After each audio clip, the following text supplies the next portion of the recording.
Salut la compagnie, c'est Jules Melon, et aujourd'hui dans un ciné critique, alors que je me lève, je vais vous parler d'un film japonais d'animation qui s'appelle Le vent se lève, réalisé par Hayao Miyazaki, et à date, encore pour quelques jours, son dernier long métrage. Ça va changer puisqu'au Japon, il propose son nouveau, dont on n'a pas encore de date de sortie internationale au moment où je tourne cette vidéo. J'espère que ça va vite changer.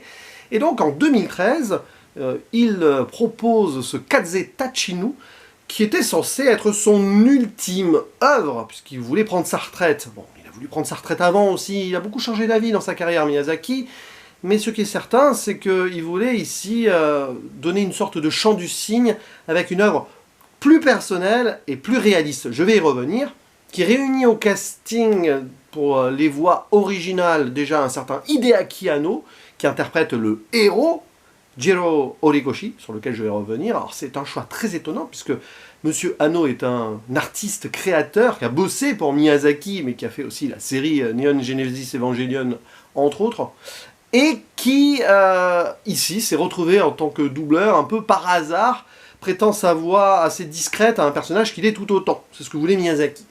On retrouve également Hidetoshi Nishijima, qu'on verra des années après dans l'excellent Drive My Car, sorti en 2021.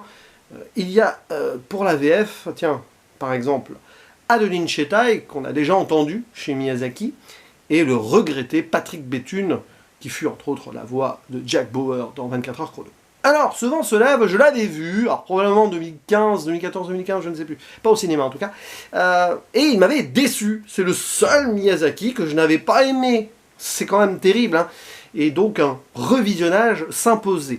Petit synopsis, on va suivre la vie de Jiro Horikoshi, enfin les premières années, ce créateur en aéronautique japonaise, qui design des avions, c'est un génie si vous voulez, et Miyazaki, je pense, l'a pris comme exemple, puisqu'on sait à quel point il a été passionné par l'aviation à travers ses créations. Je vais citer Porco Rosso bien sûr, mais il y a toujours des engins volants chez Miyazaki. Et donc, on va voir comment ce jeune homme a su s'imposer avec ses créations, à travers ses rêves, parce que c'était vraiment quelqu'un qui voulait innover aussi, en étant inspiré par un Italien, Caproni, ingénieur aussi, qui, pour la petite anecdote, créera l'avion Ghibli ou Ghibli, comme vous voulez, qui, à mon avis, a volé pendant la Seconde Guerre mondiale, et qui donnera le nom au studio. Tout est lié ici. Franchement, c'était le chant du cygne de Miyazaki, clairement. Bref, le jeune Jiro, qui va grandir, va donc gravir les échelons, et faire des choses extraordinaires. Mais derrière ses rêves, il y a la réalité, déjà celle d'une romance, qui est un petit peu onirique aussi, qui je pense a été clairement romancée par Miyazaki ici. Je crois que c'est aussi un peu l'adaptation d'un roman qui porte le même nom que le titre français, Le vent se lève, qui est une référence à une ligne de poésie de Paul Valéry, qui est citée au début, même dite vocalement, et qui revient en écho comme ça. Bref, et donc cette réalité, amour, etc., sacrifice de sa vie professionnelle ou non, et bien sûr la réalité de ses créations, puisque ces avions, à un moment, vont être appelés à servir pour la guerre, et donc créer la mort. Et c'est assez étrange, parce que le film fonctionne comme ça pendant 2 heures, sur une certaine ambiguïté, qui clairement désarçonne un peu. Et j'avoue qu'au revisionnage, évidemment, j'ai largement plus apprécié, ça c'est sûr. Je pense que je ne l'avais pas vu dans les bonnes conditions, avec des attentes qui ont été clairement soufflées ici. C'est sûr que si vous espérez, avec Le vent se lève, voir une sorte de Mononoke, Château dans le ciel, ou Chihiro, je cite ces trois-là parce que ce sont mes préférés, eh ben vous serez forcément déçus. Et il faut essayer d'avoir une autre approche. Là, je l'ai eu, et c'est un grand film sur plein de points, mais il me résiste quand même. Et je pense que, au-delà même du fait que ce soit Miyazaki qui fasse ça et que ce soit surprenant, il y a des petits trucs qui sont assez complexes en soi, qui sont très japono-centrés, j'ai envie de dire, mais qui auraient mérité, selon moi, une autre profondeur. C'est particulier à dire parce que il y a des moments où tu ne sais pas trop ce que Miyazaki veut dire. Alors, il y a certainement quelque chose de très important ici. Miyazaki fait de Jiro Horikoshi, qui est appelé Jiro dans tout le film, son alter ego. Parce que Miyazaki, lui aussi, c'est un rêveur, un créateur de génie, Et peut-être qu'il a voulu montrer aussi qu'en se mettant à fond dans le travail comme ça, on peut faire des erreurs, et avant de prendre sa retraite, faire un personnage comme ça, se dire bon, après j'arrête et je me consacre à ma famille, notamment à mon épouse. En plus, il y a plein de petits trucs autobiographiques, genre la mère de Miyazaki a eu la tuberculose, comme l'épouse ici de Jiro.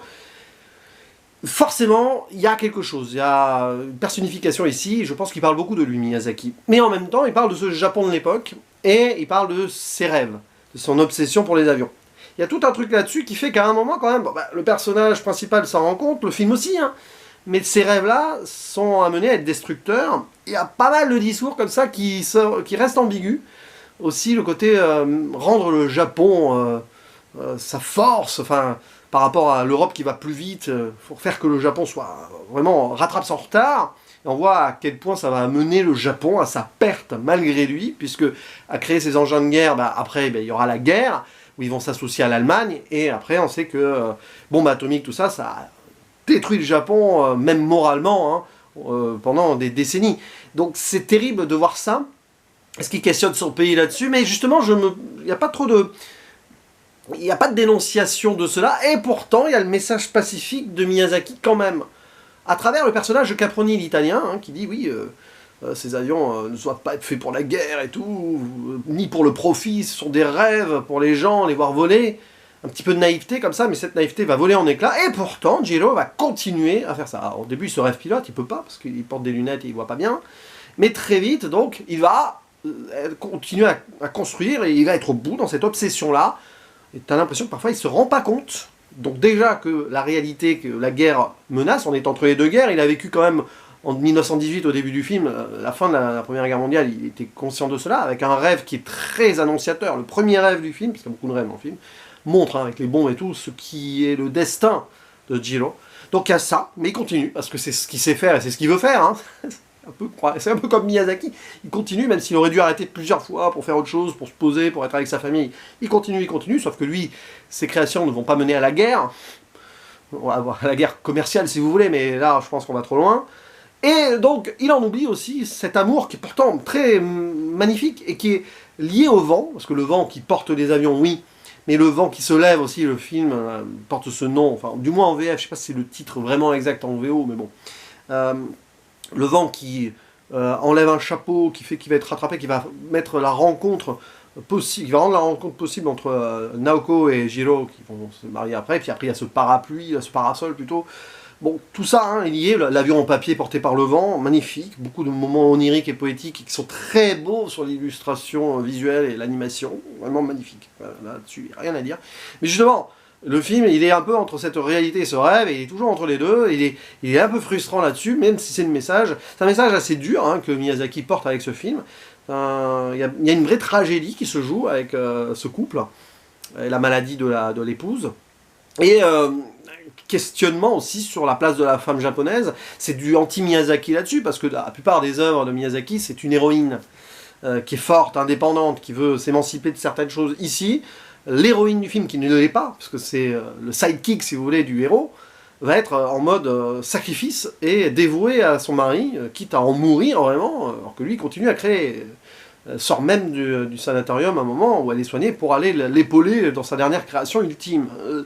Et je sais pas où est le message derrière, s'il a voulu montrer à sa femme, voilà, j'ai fait des erreurs, maintenant j'arrête là, hein, on est ensemble. Sauf que 10 ans après, il refait un film. C'est bizarre ça, hein, c'est l'obsession de la création et du génie derrière. Ce Miyazaki là-dessus, il n'a pas fini de se questionner encore cela, hein, visiblement. On verra son prochain film d'ailleurs, de quoi il parle et tout, parce que c'est assez mystérieux, pas de promo.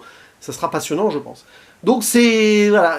Mais par contre, oui, c'est du très terre-à-terre, hein, c'est sûrement l'œuvre la plus historique et réaliste, même s'il y a des moments romancés et oniriques, c'est un peu le paradoxe, dans la carrière de Miyazaki, parce qu'il n'y a pas de créature magique, il n'y a pas de sorcier, il n'y a pas de truc ici. Hein, le seul truc qu'on a, c'est donc ce sont ces moments presque rêve éveillé, où il rencontre Caproni, hein, l'ingénieur italien, il ne le voit jamais autre part que ses rêves, il y a une sorte de fantasme là. J'ignore même si Jiro Horikoshi et Caproni se sont vraiment rencontrés dans la vraie vie, voilà.